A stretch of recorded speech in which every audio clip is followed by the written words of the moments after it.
Grabe guys! Parang teleserye na tong PVL at PNVF issue. Ngayon, hindi lang imports ang apektado, pati mga Phil-foreign stars na sina Brooke Van Sickle, MJ Phillips at Tia Andaya, baka maipit pa sa gulo. Pwede bang mawala ang chance nila na maging full-fledged locals para sa Alas Pilipinas? Tara, himay-himayin natin yan. What's up volleyball fans? Welcome back to the channel, kung saan pinag-uusapan natin ang lahat ng latest, mainit, at minsan nakakainit ulo na balita sa PVL. So ito na nga, habang ongoing pa ang impasse o deadlock sa pagitan ng PVL at PNVF, may bago na namang issue na lumitaw. This time, hindi imports ang sentro, kundi mga Phil-foreign players mismo ng ating local teams. Ayon sa ulat ng Spin.ph, 3 bigating Phil-foreign players ang posibleng maapektuhan ng gulong to. Sina Brooke Van Sickle ng Petrogas, MJ Phillips ng Alas Pilipinas, at rookie setter na si Tia Andaya ng Choco Mucho. Ang sabi ng isang league official, baka ma-jeopardize o malagay sa alanganin ang kanilang federation shift kung ipipilit nilang maglaro sa PVL habang hindi pa naaayos ang gusot ng liga sa PNVF.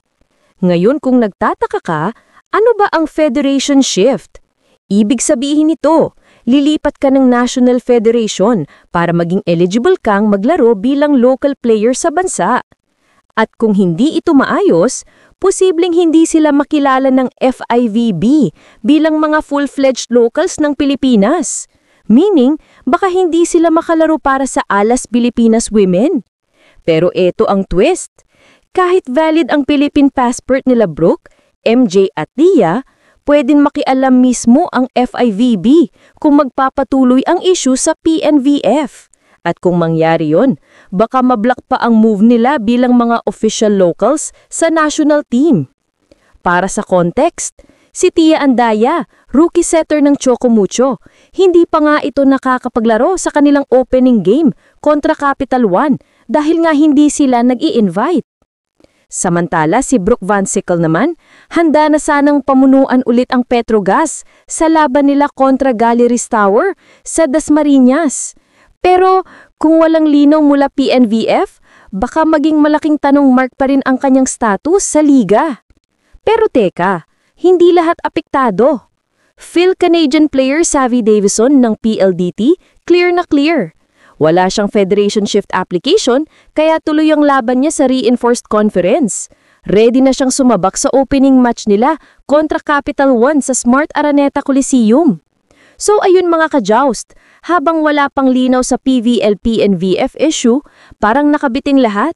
Hindi lang imports, pati mga Phil-foreign stars na dapat sana ay magdadala ng bagong sigla sa liga.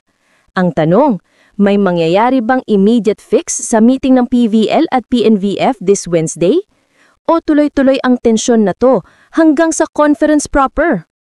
Comment down below kung sino sa tingin nyo ang pinaka-apektado sa gulong to at kung dapat bang payagan munang maglaro ang mga Phil-foreign players habang inaayos pa ang papelas nila.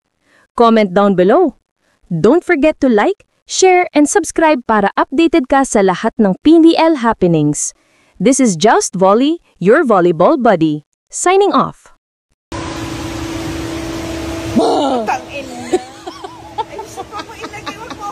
For this one, I'm personally excited for this one. I'm personally excited for this one.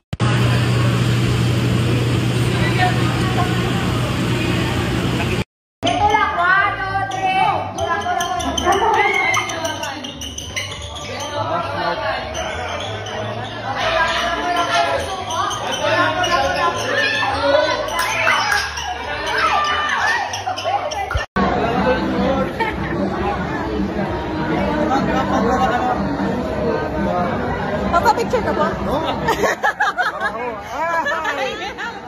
Papa-picture ka ba? Selfie daw ako.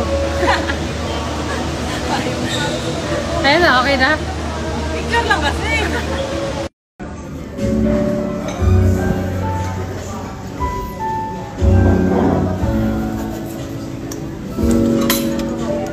pa nainig.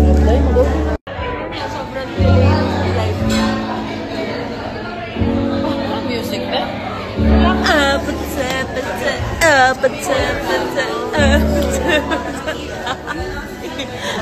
You naman.